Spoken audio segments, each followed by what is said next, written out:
À travers le temps, à travers les civilisations, dans l'ombre, agissent les assassins, prêts à frapper pour préserver l'équilibre et la liberté. Rien n'est vrai, tout est permis. Ces mots résonnent depuis des siècles au sein de la confrérie des assassins.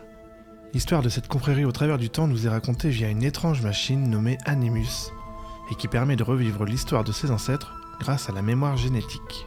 C'est dans ce contexte que débute la série des Assassin's Creed, en nous mettant dans la peau de Desmond Miles, qui va revivre les souvenirs de son ancêtre Altaïr, un maître assassin du XIIe siècle. Ce concept s'est enrichi au fil du temps, avec un nouvel opus presque chaque année, explorant des époques variées, comme la Renaissance italienne, la Révolution américaine, l'âge d'or de la piraterie, jusqu'à Assassin's Creed Syndicate, qui nous transportait dans le Londres industriel de 1868. Après un essoufflement de la licence et le mécontentement des joueurs d'avoir toujours le même jeu déguisé avec une paire de lunettes et une moustache, en 2017, Ubisoft revoit sa formule. Sort alors Assassin's Creed Origins qui marque un tournant en adoptant un gameplay plus proche du RPG, rompant ainsi avec l'approche action-aventure et infiltration de ses débuts. Depuis, la saga continue d'évoluer en ce sens, et son prochain opus, Assassin's Creed Shadows, nous plongera cette fois dans le Japon féodal. Alors sortez vos katanas, prenez vos plus belles flûtes de bambou et partons ensemble dans l'exploration d'un thème musical dans le style d'Assassin's Creed Shadows. You are part of something bigger than this war. Our fates are connected. We have all seen darkness. Some have been. La saga Assassin's Creed comporte de nombreux opus, avec 14 jeux pour la série principale en comptant Shadows, et 12 jeux dérivés avec des jeux VR, mobiles, etc. Même si des grands noms du jeu vidéo ont travaillé dessus, comme Austin Wintory et Olivier de Rivière, je vais pas passer en revue tous les compositeurs et compositrices de la licence parce que ça nous prendrait beaucoup trop de temps. Aujourd'hui, on va simplement s'intéresser à un seul compositeur, Jesper Kyd. Et si chaque opus possède ses propres thèmes, c'est bien Ezio Family tiré de Assassin's Creed 2 qui a marqué les esprits et qui est devenu l'identité sonore de la saga. Ce thème est présent dans quasiment toutes les OST de la licence. Pas forcément dans les jeux eux-mêmes, puisque comme je l'ai dit, chaque jeu a ses propres thèmes, mais au moins dans les albums des bandes originales. Voici quelques exemples. Dans Assassin's Creed Syndicate,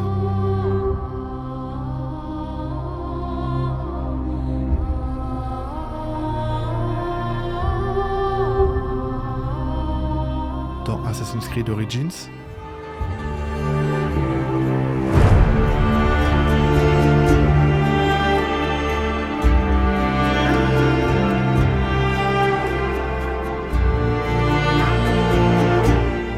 ou encore dans Assassin's Creed Valhalla.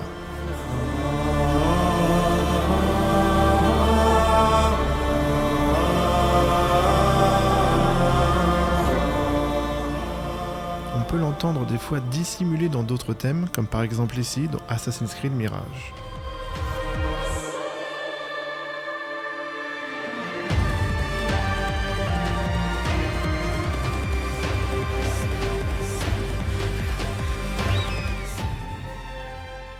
Le thème d'Ezio Family est également présent dans Assassin's Creed Shadows, dont quelques titres de l'OST sont déjà sortis.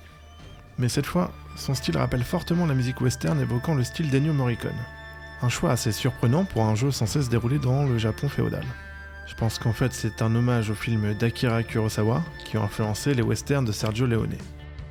Malgré cette référence cinématographique, ce choix peut sembler un peu particulier au vu du cadre historique d'Assassin's Creed Shadows. De notre côté, nous allons partir sur une formule plus conventionnelle qui reste dans l'esprit de la série et qui correspond davantage à l'univers du Japon féodal. Nous allons donc analyser ce thème, comprendre pourquoi il fonctionne si bien, et nous en inspirer pour composer une musique dans le style d'Assassin's Creed Shadows. Arrêtons-nous sur le thème d'Ezio Family composé par Jesper Kyd en 2009. Ce morceau, présent dès le menu principal et réutilisé à plusieurs moments clés du jeu, est en réalité très simple dans sa construction. Il repose principalement sur 4 notes, Ré, Fa, Sol, La. C'est un thème minimaliste, avec une mélodie et une harmonie très simples, mais qui fonctionne extrêmement bien. Le morceau évolue par ajout de couches successives, créant une montée en intensité émotionnelle. On commence par un petit synthé qui fait la mélodie principale. Puis les cordes entrent progressivement, enrichissant la texture.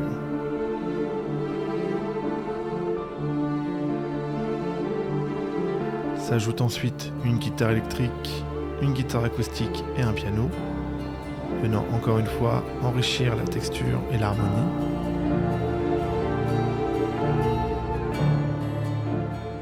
Puis le thème principal est chanté par une voix féminine.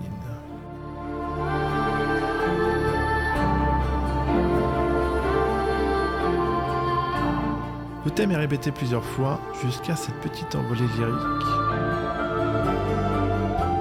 qui laisse place à un violon soliste, donnant une petite touche un peu plus lyrique à la mélodie.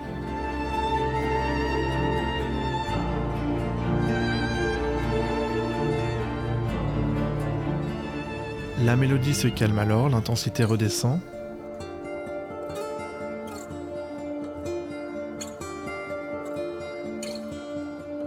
Avant de repartir vers la montée finale, avec une progression crescendo qui devient très épique à la fin. Ce crescendo crée une tension dramatique et émotionnelle parfaite pour accompagner l'évolution du personnage d'Ezio, qui passe de jeune noble insouciant à un assassin aguerri.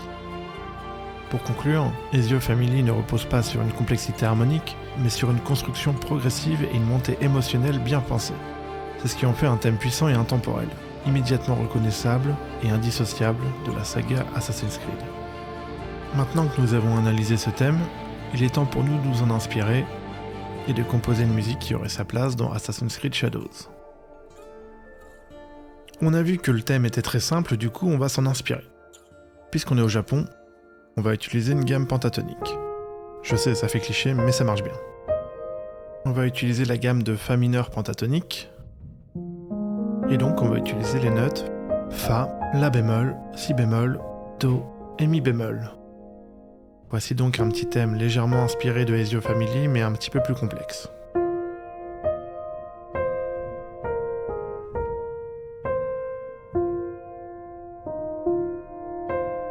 On va utiliser aussi une harmonie très simple basée sur 4 accords.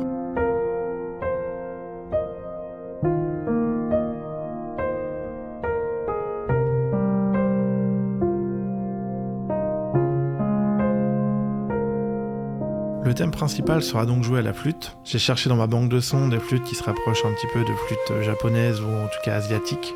Je voulais mettre un shakuhachi, mais j'ai pas trop de shakuhachi qui sonne bien, donc j'ai pris autre chose. Je voulais rajouter par-dessus des petites mélodies au koto, mais j'ai pas de koto qui sonne très bien, donc j'ai plutôt mis un guzheng qui est doublé avec un piano.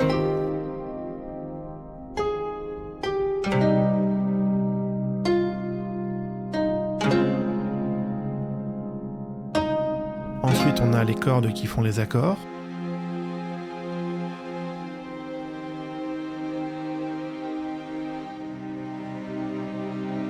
Et on a notre première partie avec le thème qui est joué de façon plutôt calme.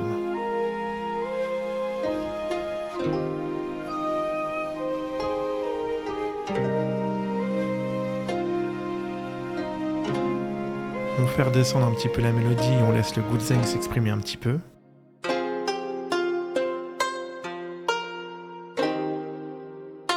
Puis enfin on repart sur le thème principal en ajoutant des percussions.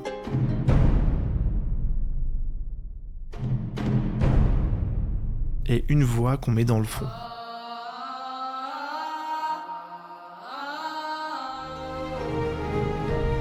Et puis pour terminer, on fait une reprise du thème mais avec beaucoup plus d'intensité.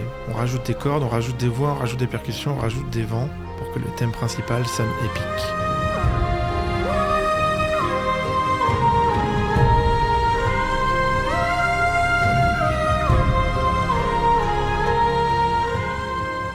Et enfin, je trouvais que ça manquait d'une petite intro, donc j'ai fait une intro juste au guzheng pour qu'il puisse s'exprimer un petit peu.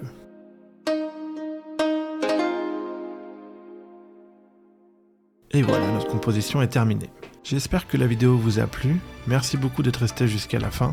Si jamais vous voulez aller plus loin sur le sujet, je vous mets quelques liens en description, donc n'hésitez pas à les checker.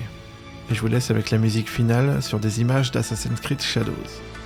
Si jamais vous voulez écouter uniquement la musique, je vous mets le lien de mon SoundCloud. Et moi je vous dis à la prochaine. Ciao.